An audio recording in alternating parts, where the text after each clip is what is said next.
Inilah nalar dan rasa berkecamuk, lebur dalam asa yang dipeluk. Sejatinya manusia terbatas dalam ancam yang melintas.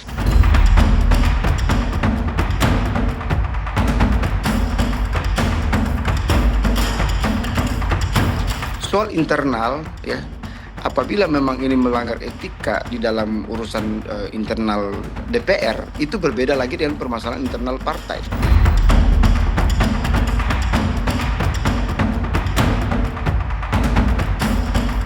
Ya, mungkin bagian daripada penonaktifan itu adalah sesuatu hal yang dianggap agar bisa mengembalikan empati publik.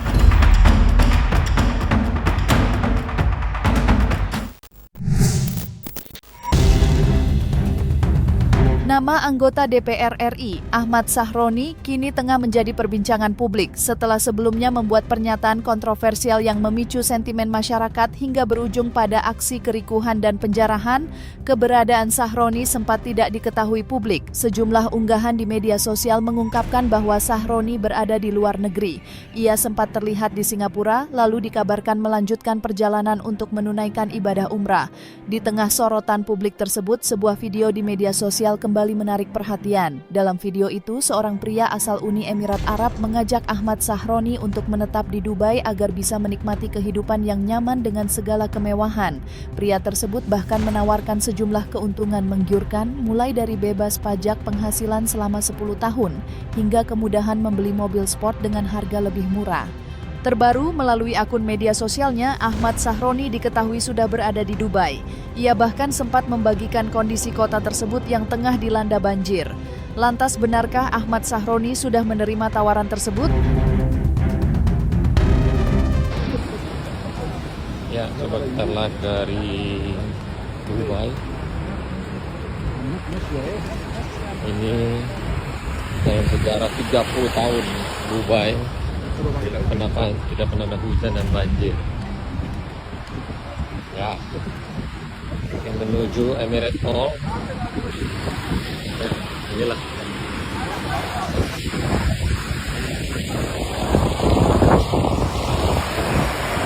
saudara, sejarah baru. Sejarah baru.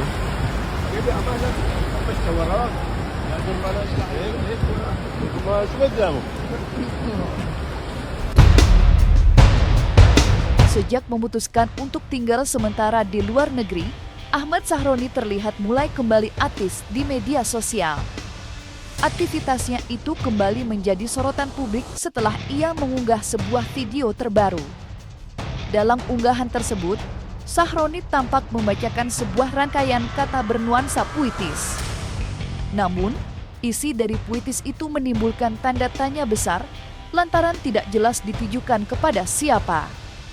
Ekspresi dan intonasi yang ditampilkan Sahroni dalam video itu pun menambah kesan misterius.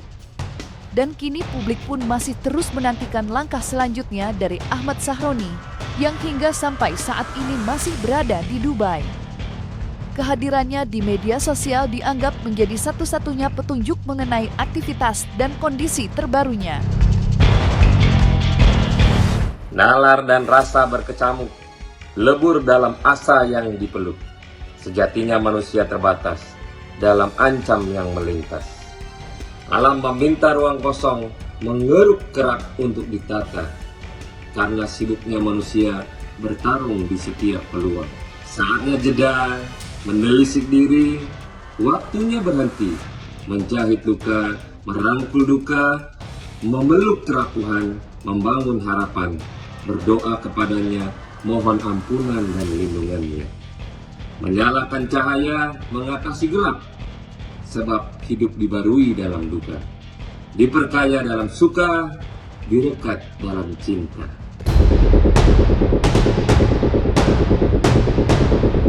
Terlepas dari sorotan publik terhadap keberadaannya, Partai Nasdem memastikan akan menggelar sidang internal untuk dua kadernya, yakni Ahmad Sahroni dan Nafa Urbach.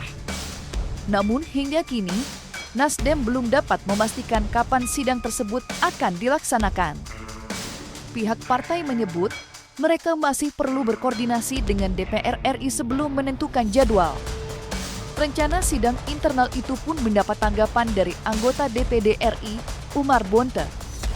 Sebagai sosok yang telah lama berkecimpung di dunia politik, Umar menilai langkah tersebut sah-sah saja dilakukan. Menurutnya, mekanisme sidang internal adalah cara tepat untuk menyelesaikan permasalahan di tubuh partai dan tidak ada satupun pihak luar yang berhak melakukan intervensi.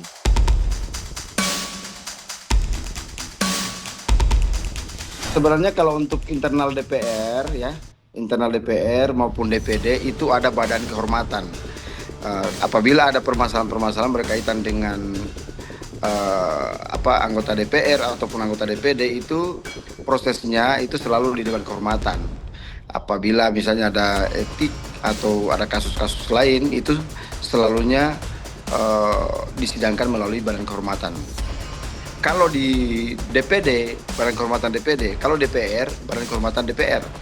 Nah, untuk masalah DPR ini kami sebetulnya tidak bisa mengomentari, apalagi sampai harus lebih jauh ya, karena kami tidak boleh juga misalnya mempermasalahkan permasalahan yang ada di DPR. Mengenai permasalahan anggota DPR yang kemudian ada masalah internal, ya mereka selalunya pasti akan dikonfirmasi ke partainya. Ya, jadi misalnya ada laporan masyarakat atau ada hal-hal etik yang dilanggar, itu pasti akan dikonfirmasi dengan partainya, pasti. Jadi kalau misalnya partai mengambil langkah awal atau misalnya partai politik mengambil langkah-langkah lebih cepat daripada keputusan DPR, itu kewenangan partai juga. Jadi partai ini benar-benar memiliki kewenangan yang kuat atas anggota DPR itu sendiri.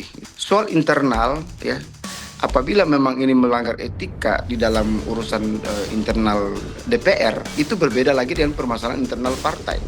Kalau misalnya DPR menilai perlu ada diproses di mahkamah partai, di mahkamah DPR, dalam hal ini badan kehormatan DPR, itu beda lagi ya. Bukan berarti mereka tidak bisa partai tidak bisa melakukan penarikan terhadap kadernya. Bisa saja kalau partai menginginkan kadernya ditarik, ya hak partai, tidak bisa diintervensi oleh siapapun. Jadi tidak ada satupun yang bisa mengintervensi mereka ya, karena urusan partai adalah urusan internal. Jadi itu adalah kebijakan internal partai. Misalnya anggota DPR yang bersangkutan yang sedang bermasalah, misalnya mereka tidak membuka ruang untuk berbicara, itu juga kewenangan mereka, hak mereka untuk tidak membicarakan permasalahan yang terjadi sekarang ini.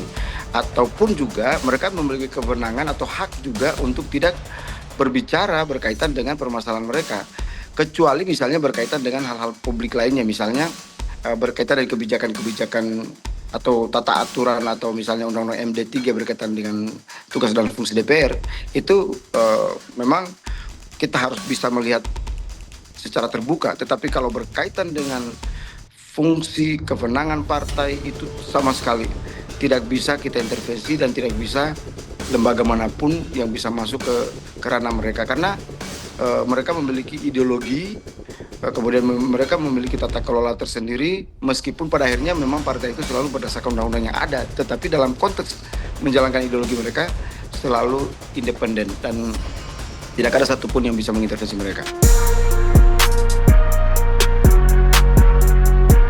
Tercatat, hingga kini sudah ada 5 anggota DPR RI yang dinonaktifkan oleh partai asal mereka akibat pernyataan maupun tindakan yang menuai kontroversi. Dari Partai Nasdem, keputusan menonaktifkan Ahmad Sahroni dan Nafa Urbah diambil setelah keduanya menyampaikan pernyataan publik yang dinilai bertentangan dengan sikap resmi partai. Langkah serupa juga dilakukan Partai Amanat Nasional terhadap 2 kadernya, yakni Eko Hendro Purnomo atau Eko Patrio, serta Surya Utama atau Uya Kuya. Sementara itu, Partai Golkar menonaktifkan Wakil Ketua DPR RI, Adis Kadir, sejak Senin, 1 September 2025, setelah komentarnya terkait kenaikan tunjangan dewan memicu polemik di masyarakat. Keputusan dari masing-masing partai ini menunjukkan adanya konsistensi dalam menjaga disiplin internal sekaligus merespons cepat berbagai isu yang berpotensi menurunkan kepercayaan publik terhadap lembaga legislatif. Lalu, seperti apa tanggapan Parisman selaku praktisi hukum dalam menyikapi penonaktifan serentak yang dilakukan oleh masing-masing partai terhadap kadernya?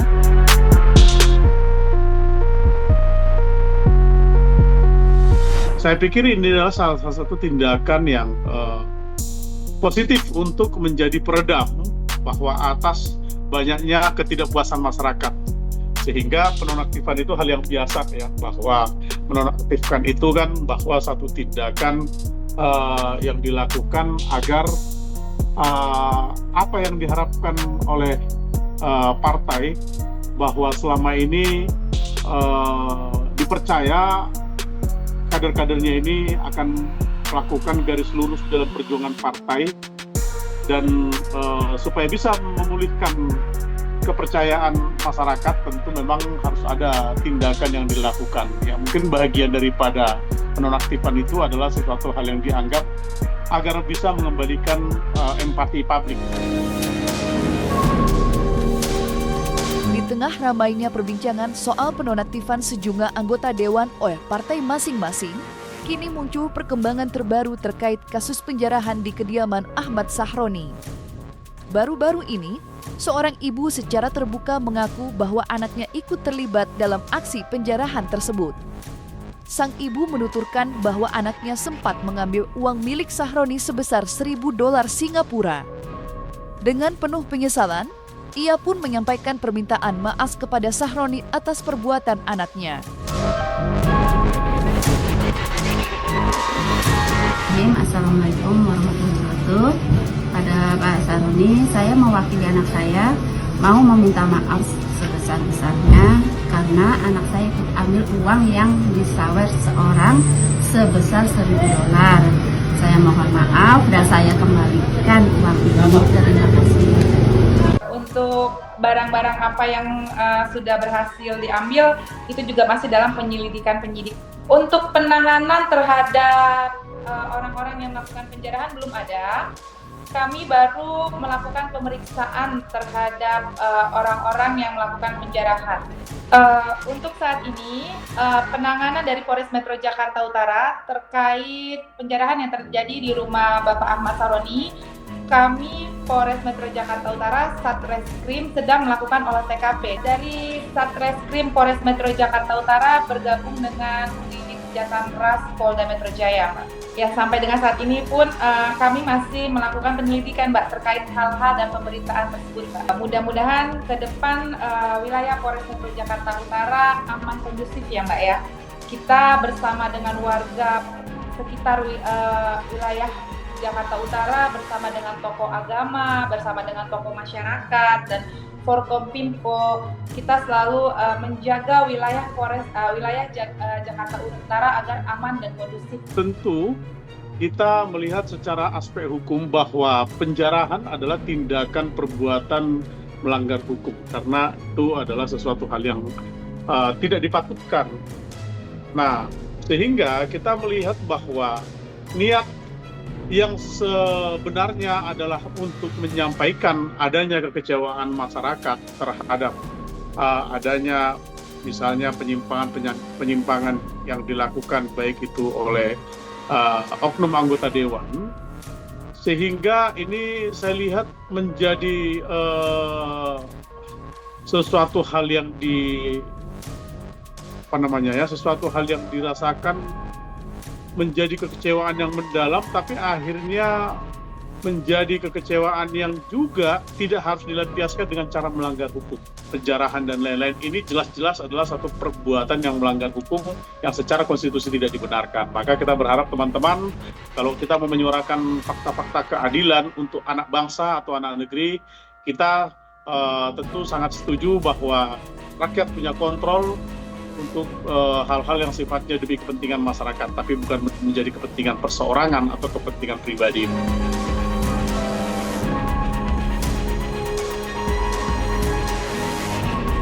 Jangan lupa untuk like, subscribe, dan juga share channel YouTube Cumi Cumi.